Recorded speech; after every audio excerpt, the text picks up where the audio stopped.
I pulled up the gravel driveway earlier than anyone expected. The familiar crunch of tires against loose stone usually brought me a sense of peace. My cabin, nestled against the tall pines, had always been my refuge, a quiet sanctuary where the world couldn't find me. After weeks of long shifts and endless responsibilities, this place was supposed to be silent, still, and waiting for me. But instead, something was wrong.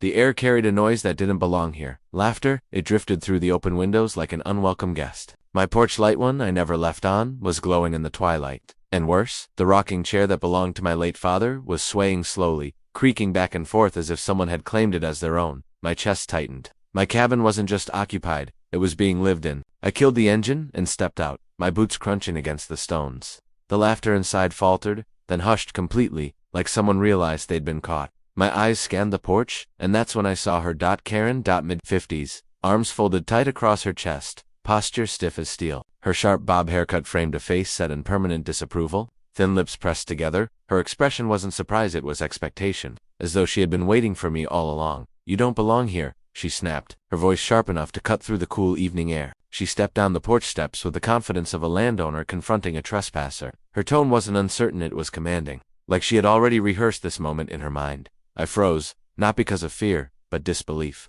Did she really just say that to me? I steadied my voice.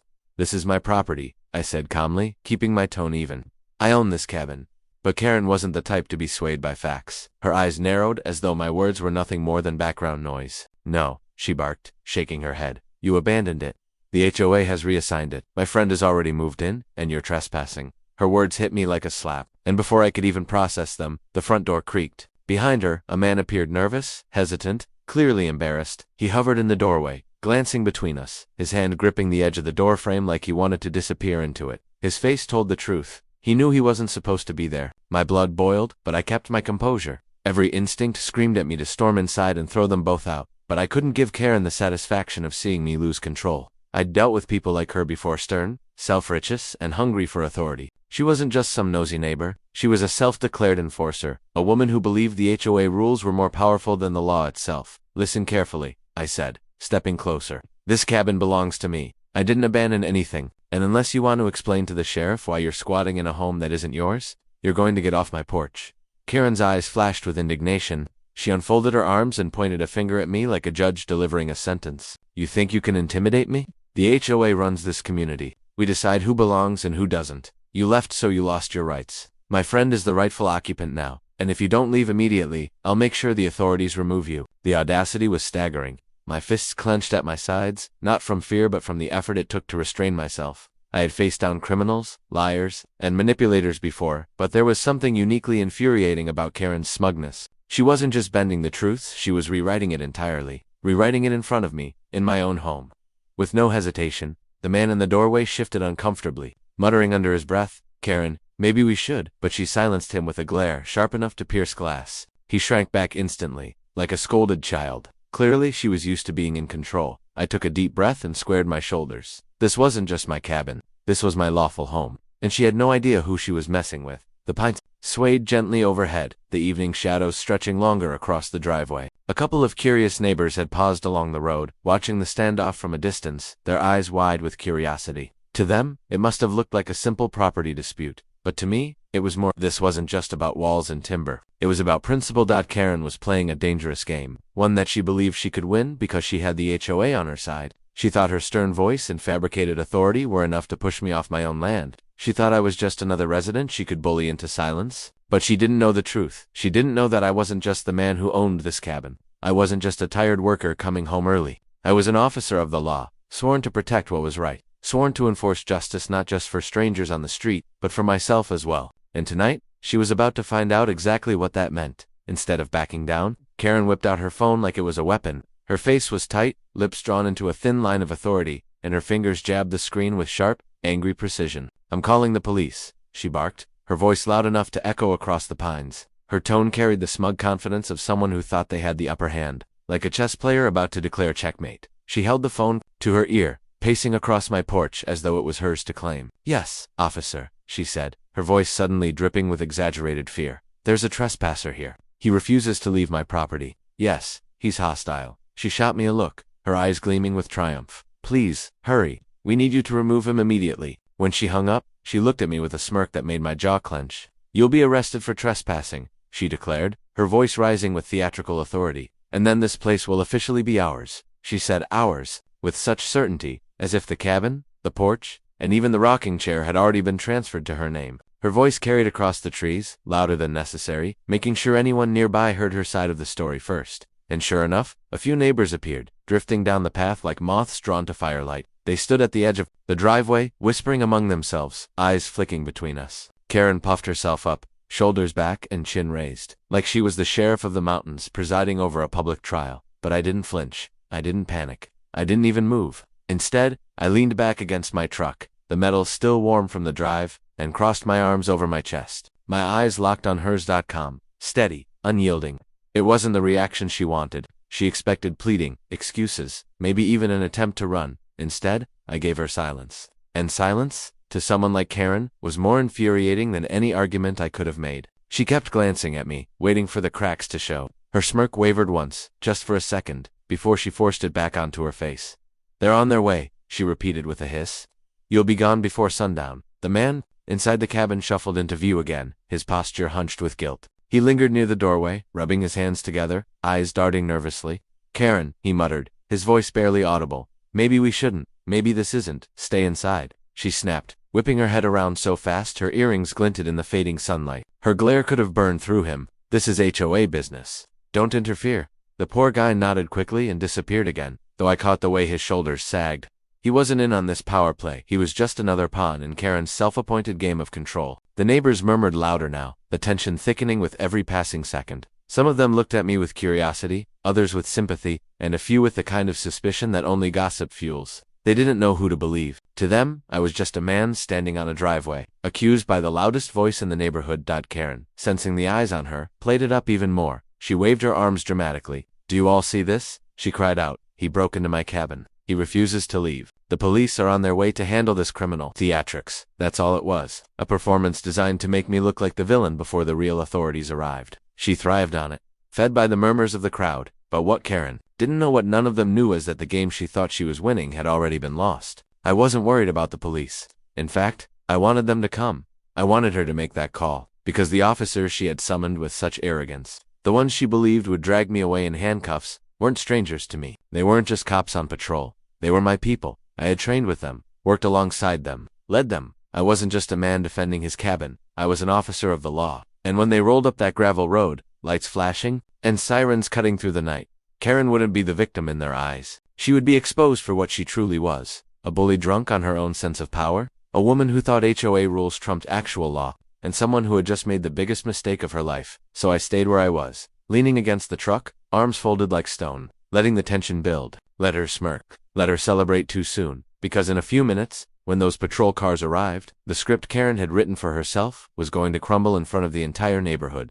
She pointed directly at me, jabbing her finger like she was hammering down a gavel. "That man is trespassing in this cabin. This is my property now, not his." Her words cracked through the air, bold and commanding, as though sheer volume could turn lies into truth. The two officers stepped out slowly, both resting their hands casually on their belts. They exchanged a quick glance at me, and I caught the flicker of recognition in their eyes. They knew exactly who I was, but to their credit, they kept their expressions neutral. They weren't about to reveal the truth just yet. Instead, one of them spoke with professional calm. "Sir, can we see some identification?" Karen folded her arms tightly and smirked, clearly convinced she had already won. She leaned closer to one of the neighbors and whispered, just loud enough for me to hear, "Finally, he's going to be dragged away." Her confidence radiated like heat off pavement, and she looked at me with the smugness of someone who thought the fight was over. I didn't rush. I didn't argue. I simply reached into my jacket, slow and steady, making sure every eye in that driveway was on me. Karen's smirk widened, as though she could already see the handcuffs. But the smirk froze, then cracked. The moment I pulled out not a wallet, not an ID, but my badge. The gold gleamed in the flashing red and blue lights. The officers straightened instantly, nodding in respect. "Evening, Lieutenant," one said clearly, his tone shifting from procedure to familiarity. The crowd of neighbors collectively gasped, their whispers growing into a wave of shock. Phones shot up higher into the air as recordings captured every second. Karen's face drained of color, her mouth falling open like she had been slapped. "Lieutenant," she stammered, her voice trembling for the first time. What are you talking about?" I stepped forward, holding the badge high enough so everyone watching could see the truth for themselves. "This," I said firmly, "is my property. I'm not trespassing." And you? I turned my eyes directly on Karen.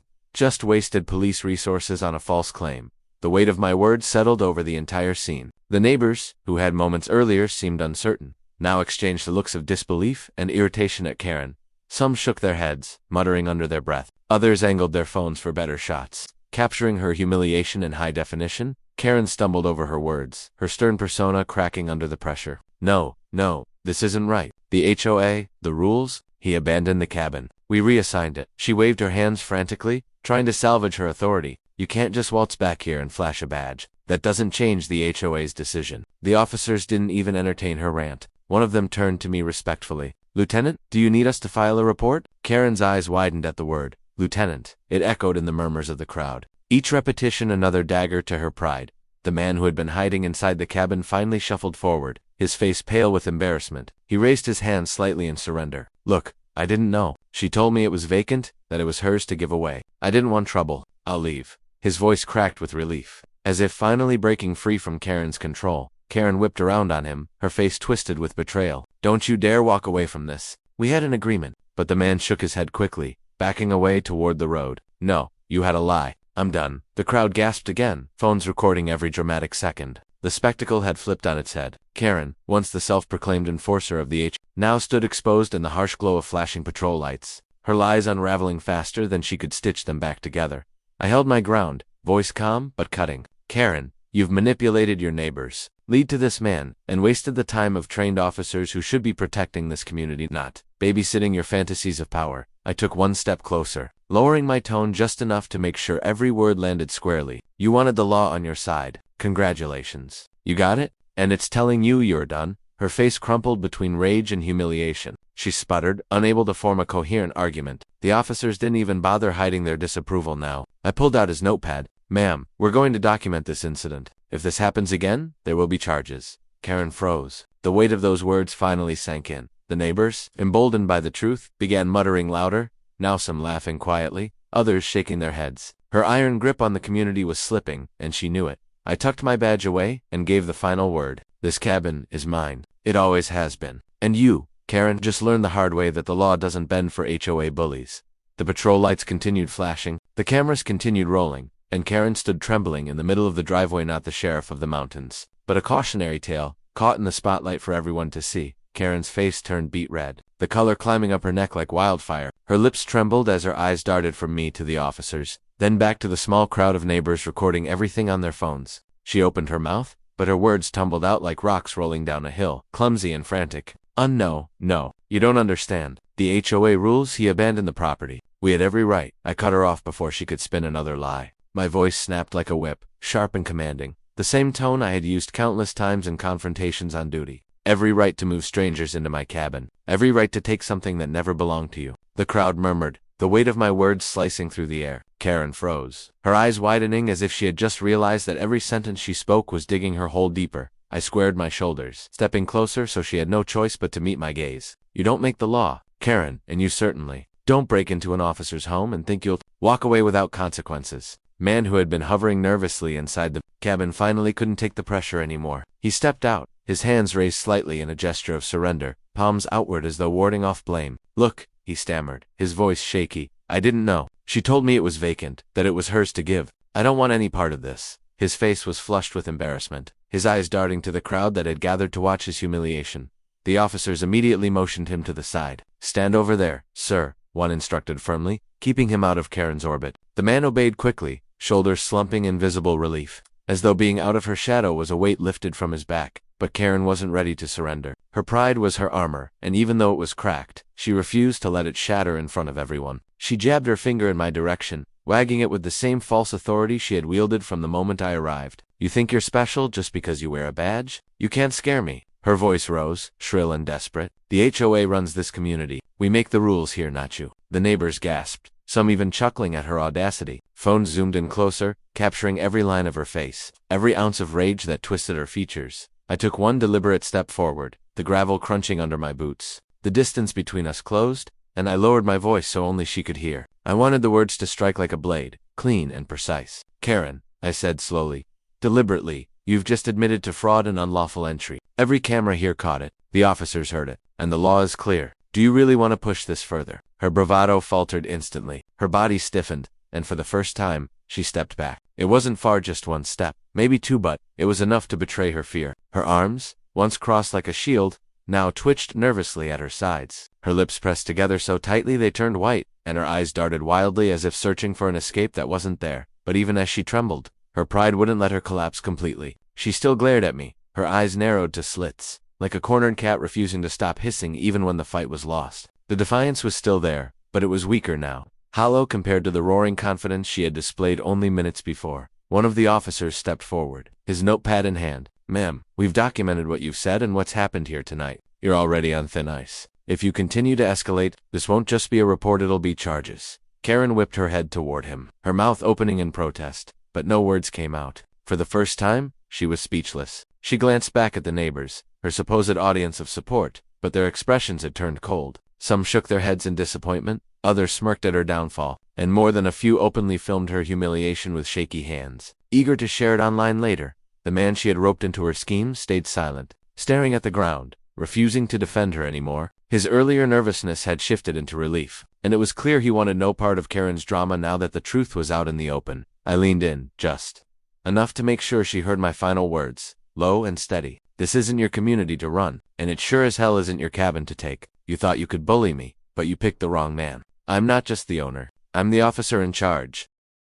Karen's eyes flickered, the fire in them reduced to dying embers. She swallowed hard, her throat bobbing as she tried to hold on to the last shreds of her authority, but her trembling hands betrayed her. The crowd saw it, the officers saw it, and I saw it. The silence that followed was heavier than any shouting match. Karen had been stripped of her power, her voice, and her control all in the span of minutes. The woman who had stormed the porch like a conqueror now stood, shrinking under the weight of her own lies, a spectacle for the entire neighborhood to witness. And though she still glared at me, that glare was no longer a weapon. It was a shield, paper thin, and breaking at the seams. The officers didn't waste a single second. Their professionalism cut through the tension like a sharp blade. Clipboards in hand, they began writing up a detailed report, documenting everything that had unfolded: Karen's accusations, her slip-ups, and the testimony of the man she had misled into occupying my cabin. Pens scratched against paper while the quiet murmurs of neighbors filled the background. Some stood with their arms crossed, their expressions grim, whispering to each other in disbelief. Others simply shook their heads, finally seeing Karen's antics for what they truly weren't: leadership, not authority, but manipulation and arrogance wrapped in the thin veil of HOA rules. The flashing patrol lights painted the scene in red and blue, casting dramatic shadows across the driveway and the old wooden porch. As the officers worked, the sound of the engines idling was a constant reminder that this had escalated far beyond neighborhood drama. This wasn't a petty dispute anymore. It was a documented case of fraud, trespassing, and misuse of police resources. For once, Karen wasn't the one controlling the narrative. She was the subject of it, recorded on every phone, etched into every witness's memory. When the report was nearly complete, one of the officers turned toward me. His posture was respectful, his tone steady. "Lieutenant," he said, making sure the title carried loud enough for everyone to hear, "how would you like us to proceed?" The shift was undeniable. Karen's eyes widened, her face straining of color as the reality set in. She wasn't in charge anymore. She wasn't the one giving orders, calling shots, or twisting stories. That authority was mine now, and it was clear to everyone watching. I let the silence hang for a moment, allowing the weight of the question to sink in. Karen's chest rose and fell rapidly, her bravado gone, replaced by the quiet panic of someone who knew the walls were closing in. The neighbors leaned closer, their curiosity piqued, eager to see what justice would look like. Finally, I turned to her, my voice calm but firm, the same tone I'd used countless times to end confrontations before they spiraled further. "Karen," I said evenly, locking eyes with her, "this ends tonight. You stay away from my property, or next time you'll be the one riding in the back of a cruiser." The words struck with finality, like a gavel hitting wood. There was no room for debate, no wiggle room to twist my statement into something else. Her shoulders slumped, the fight draining out of her. The officers didn't put her in handcuffs, not yet. Instead, they gave her what was almost worse, an escort back to her house. A humiliating walk past the neighbors who had once nodded along with her. Self-importance, but now stared at her in open disapproval. She wasn't being led away as a leader. She was being removed as a problem.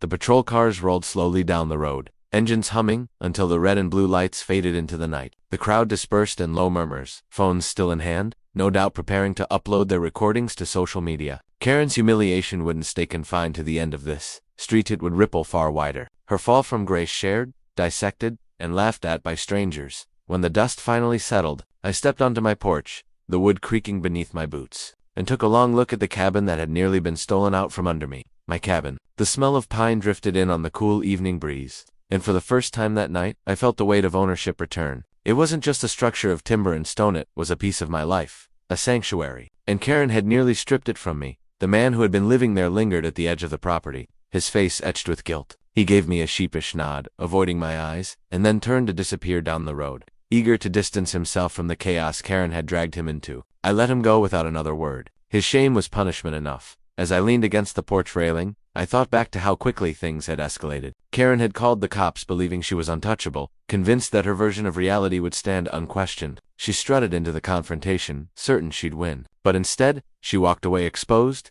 humiliated, and stripped of the power she had clung to for so long. The truth was undeniable. Karen had underestimated me. She thought I was just another homeowner she could bully, another neighbor she could push aside. But what she failed to realize was simple: I wasn't just the cabin owner. I was the officer in charge, and tonight, the law wasn't on her side. It was on mine.